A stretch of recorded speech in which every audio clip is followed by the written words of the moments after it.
Welcome to Blizzard Fire. We hope this video helps fire up your solution. In this video, I will explain how to buy a crypto ledger. First, understand that a ledger device is a hardware wallet, a physical device that keeps your cryptocurrency private keys offline. This significantly boosts your security against online threats. It's like having a personal vault for your digital assets. Ledger devices support a vast array of cryptocurrencies, over 5,500 different assets, making them versatile for many investors. Let's dive into the steps to get one.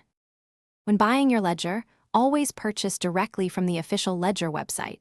This is crucial to ensure you receive a genuine product and not a counterfeit or tampered device.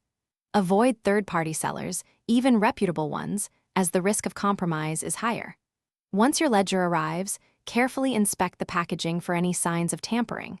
Look for seals that are broken or appear re-glued. Your security starts with a legitimate device.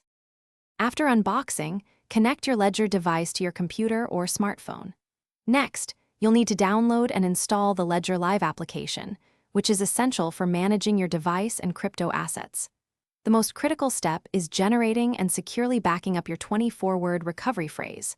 Write it down on the provided recovery sheet and store it in a safe, private location. Never share this phrase with anyone, as it's the master key to your funds. Once your ledger is set up, you can start transferring cryptocurrencies to it. Use the Ledger Live application to send crypto from an exchange or another wallet to your ledger device. Always double-check the receiving address displayed on your ledger's screen to ensure it matches the address in Ledger Live before confirming any transaction.